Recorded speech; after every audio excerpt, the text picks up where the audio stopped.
Welcome to the deep dive.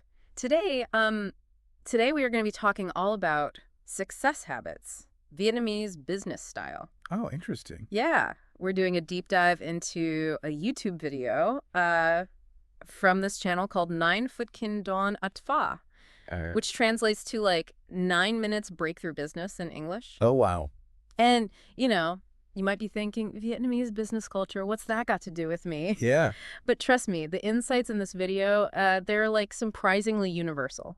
Yeah, I think what's so fascinating about this is that, well, I mean, obviously the video is rooted in Vietnamese culture, but it's like it taps into something we all crave. Yeah. You know, Yeah, that like roadmap to success. totally. And it's less about the specific cultural nuances and more about like these timeless principles that you can apply to your own life no Yeah. matter where you are or what you do. Exactly. It's so easy to get caught up in like the idea of success, Mhm. But this video actually breaks it down into practical, actionable habits. Mm. And it really got me thinking about how I can like tweak my own routine to, Yeah. get closer to my goals. Yeah. So the first thing that the video jumps into is the power of a solid morning routine. Okay. It really emphasizes starting work early for maximum efficiency, which, is a common thread among high achievers. Yeah, for sure. But I'm curious, is there something unique to Vietnamese business culture that makes this even more important? That's a great question. The video doesn't explicitly say, Okay. but if we consider, like, the context, Mm. Vietnam has this, like, rapidly growing economy with this strong entrepreneurial spirit. Yeah. So in that kind of environment, Mhm. getting a head start on the day Mm. could be seen as, like, a competitive advantage. Right. So the video suggests some pretty specific activities for your morning. Okay. Exercise for 30 minutes to an hour, fuel up with a nutritious breakfast, Uh-huh. and connect with loved ones before diving into work. I can definitely see how those actions would set you up for a productive day, for sure. But I'm curious from your perspective, why are these morning habits so crucial for success, regardless of, your culture or career? Well, think about it this way. Mornings are often when our willpower and our focus are at their peak. Okay. So using that time to like prime yourself physically and mentally Hmm. can really have a ripple effect throughout your entire day. Yeah. Think about your own peak productivity times. Are you more of a morning person or a night owl? When do you feel most energized and focused? Yeah, that's a good point. Maybe incorporating some of these morning habits could help you tap into that peak performance zone. That makes a lot of sense. Yeah. What really surprised me was the video's emphasis on meditation. Okay. It recommends at least 30 minutes every morning. Wow. Now, I dabble in meditation, but 30 minutes, that feels like a serious commitment. Right. Why do you think the video gives it so much weight?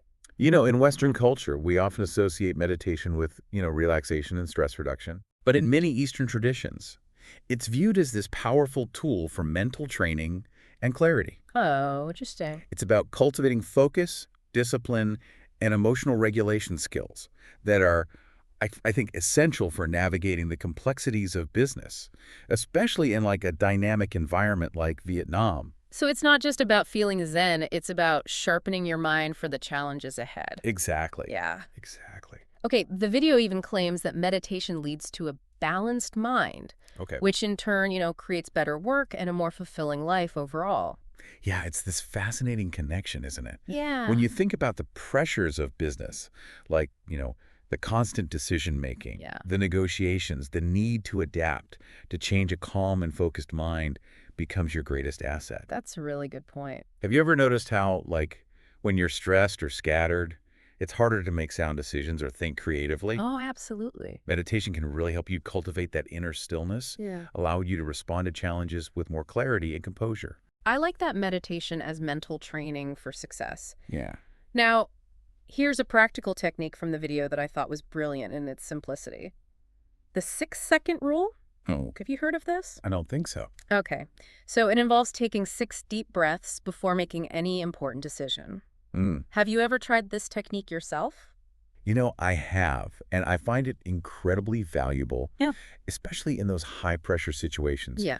If you think about it, most of our impulsive or reactive decisions stem from that, like, fight or flight response. Right. By taking those 6 breaths, you're consciously interrupting that pattern, Oh, interesting. giving yourself a moment to pause, Okay. assess the situation, and make a more thoughtful choice. It's like hitting the pause button on your emotions so your rational mind can catch up. Exactly. Yeah. The video gives some examples like using the rule to stay cool during a negotiation or avoid making rash decisions when you're feeling uncertain. Exactly. Imagine you're facing this, like, challenging negotiation. Yeah. Emotions are running high, and you're about to make a concession you'll regret later. Oh, yeah. Those 6 breaths could be the difference between making a reactive choice and a strategic one. Right. Or, picture this. You're scrolling online, Yeah. and you see an amazing deal on something you've been wanting. Mm-hmm. That impulsive part of your brain is screaming, buy it now. Yeah. But if you take those 6 breaths, you might realize it's not actually in your budget Right. or that you don't really need it. Yeah. It's such a simple tool, Uh-huh. but it can have a profound impact on your decision making. I love that. The video also emphasizes slowing down, particularly when it comes to eating. Oh, yeah. It actually criticizes multitasking during meals and rushing through your food. That's an interesting point, and it ties into, I think, this broader theme of mindfulness. Okay. In Vietnamese culture, there's a strong emphasis on savoring food and appreciating the present moment. Uh-huh. It's not just about, fuel, it's about the experience. Yeah. And when you apply that mindset to your workday, I think it can have a powerful effect. I never thought about connecting mindful eating to success, but it makes sense. Totally. So in the video, they actually compare life to a marathon, not a sprint. Yeah. They talk about the need for sustained energy and focus over long periods. Yeah. That really resonated with me because I tend to be a go, go, go kind of person, Sure. but I often hit a wall. Yeah. I mean, we live in a culture that glorifies, busyness and productivity. Yeah. But the truth is, constantly pushing ourselves can lead to burnout and diminished returns. Yeah. This idea of pacing yourself, slowing down to actually speed up, it's counterintuitive, Totally. but incredibly powerful. So are you saying that sometimes to achieve more, we actually need to do less? Precisely. It's about working smarter, not harder. Yeah, okay. And that starts with recognizing that rest and rejuvenation are just as important as hard work and hustle. That actually leads perfectly into the next habit the video highlights. So, Okay, you're saying we need to slow down to speed up. I'm intrigued. What's the next habit the video suggests? well, building on this idea of pacing yourself, the video dives into the importance of prioritizing sleep and rest. It specifically cautions against, the hustle culture mentality of burning the midnight oil. So no more all-nighters fueled by coffee and ambition. Not if you want to be truly successful. Huh? The video emphasizes that adequate sleep is essential for, making clear-headed decisions and maintaining focus throughout the day. Think about it. Have you ever noticed how your thinking gets fuzzy and your patience wears thin when you're sleep deprived? Oh, absolutely. I am definitely not my best self when I'm running on fumes. The video even suggests, syncing your sleep schedule with natural rhythms, going to bed early and waking up with the sun. That's a fascinating point, and it really aligns with this, growing body of research highlighting the benefits of aligning our lives with natural cycles. It's about understanding that we're not machines designed for constant output. We need periods of rest and rejuvenation to function at our best.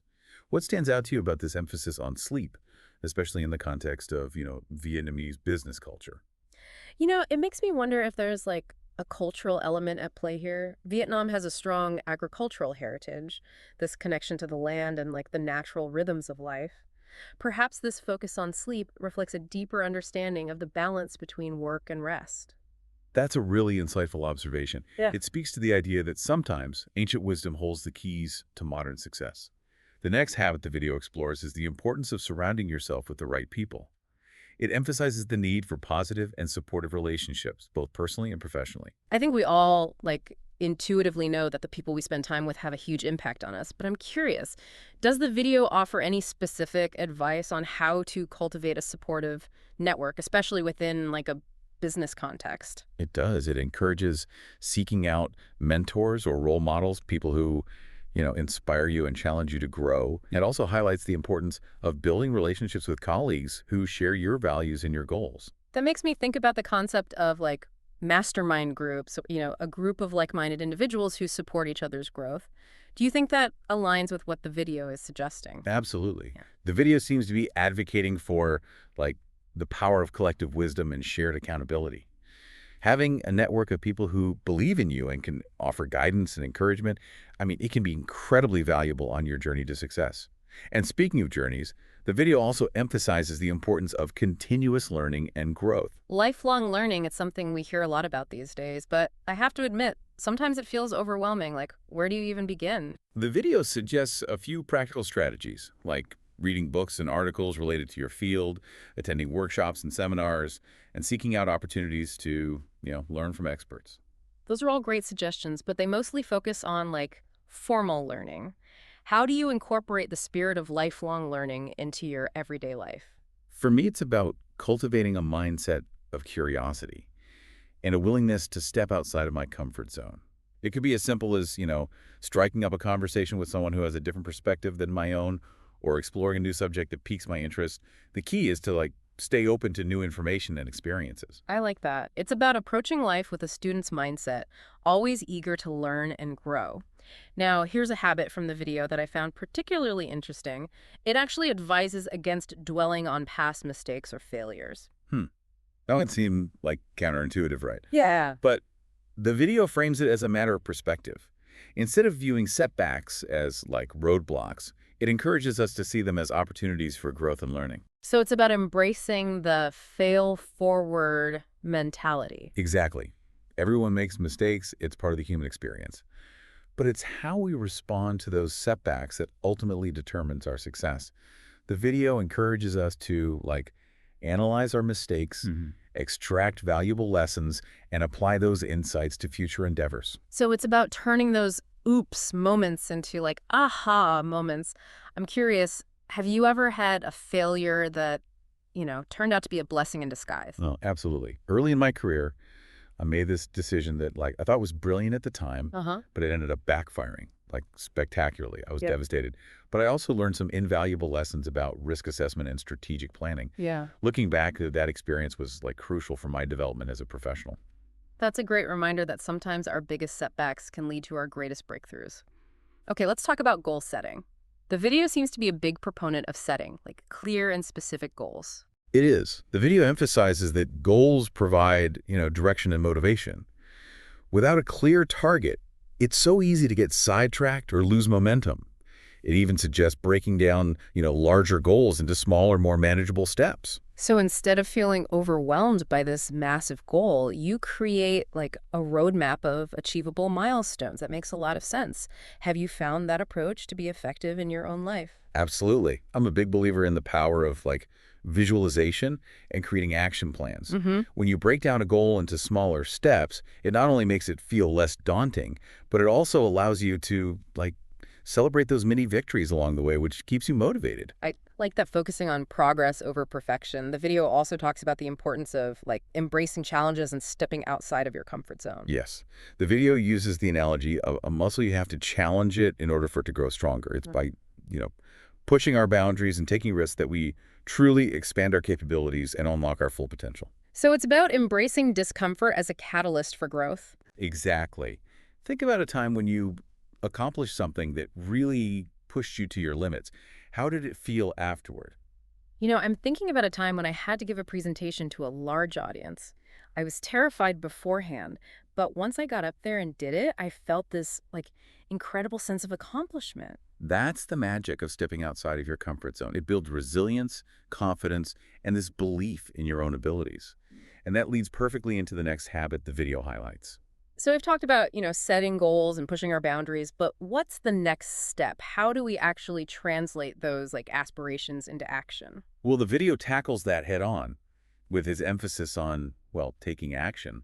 It cautions against, falling into the trap of overthinking and planning and delaying. It's like we get stuck in that analysis paralysis, right? We spend so much time planning and preparing that we never actually take the first step. Exactly. The video encourages us to be decisive and to just start, even if it's with a small step. It's about building momentum. That initial action often sparks this chain reaction, leading to greater motivation and progress. Have you ever noticed how, once you overcome that initial inertia, things start to flow more easily? Oh, absolutely. It's like breaking through a barrier. Once you take that first step, the next one feels less daunting, and the one after that, and so on. Precisely. It creates this, positive feedback loop. And the video reminds us that action is ultimately what separates, dreamers from achievers. Now, the last habit the video highlights might seem a bit unexpected in the context of, business success, but I think it's incredibly powerful. It's the practice of gratitude. Gratitude. I can see how it contributes to like personal well-being, but how does it tie into, professional success? Well, think about it this way. Gratitude shifts our focus from what we lack to what we have. Okay. It cultivates this sense of contentment and appreciation, Yeah. which can actually enhance our motivation and drive. Interesting. When we're grateful for the opportunities that we have, we're more likely to approach our work with passion and purpose. So it's about recognizing and appreciating the good, which in turn like fuels our desire to achieve even more. The video suggests practicing gratitude daily through journaling, reflection, or simply, expressing appreciation to others. It's about cultivating this mindset of abundance rather than scarcity. Mm. And when you approach your work from that perspective, it can have a transformative effect on your attitude, your relationships, and ultimately your success. This has been a fascinating deep dive. We've explored a wide range of habits, from the practicalities of morning routines and sleep hygiene to, the more nuanced concepts of mindfulness, gratitude, and embracing challenges. What stands out to you the most from all of this? What's so striking to me is how the video seamlessly blends, like personal and professional development. Yeah. It's this reminder that true success isn't just about, external achievements, but also about cultivating inner peace, fulfillment, and a sense of purpose. I completely agree. And it's been really interesting to see how these like universal principles are reflected in Vietnamese business culture with its, unique blend of tradition and modernity. I'm curious for our listener out there, what's one habit they could experiment with this week to start incorporating these principles into their own lives? That's a great question. Maybe it's incorporating a short meditation practice into your morning routine, or trying the 6-second rule before making a decision. Yeah. Or perhaps it's simply taking a few moments each day to reflect on what you're grateful for. The key is to, start small and find what resonates with you. That's a great takeaway. The video really focuses on individual habits, but before we wrap up, I'd love to get your perspective on something. How do you think these practices could impact teamwork and collaboration? That's a really thought-provoking question. I think when individuals prioritize their well-being and cultivate these, positive habits, it creates a ripple effect throughout the entire team. Oh, interesting. Imagine a work environment where everyone is well-rested, focused, and emotionally balanced. Communication would be more effective, creativity would flourish, and conflicts would be resolved more constructively. So it's not just about individual success, it's about creating a culture of well-being that ultimately leads to greater team success. Exactly. If we each take responsibility for, cultivating these habits, we can collectively create a more positive, productive, and filling work experience. That's a fantastic point to leave our listeners with. How can each of us contribute to creating a more mindful and successful work environment? What small changes can we make in our own lives that will have a positive impact on our teams and our organizations? Thanks for joining me on this deep dive. It's been an enlightening exploration of success habits, Vietnamese business style. It's been a pleasure. And remember, success is a journey, not a destination. So embrace the process, experiment with these habits, and see what works for you.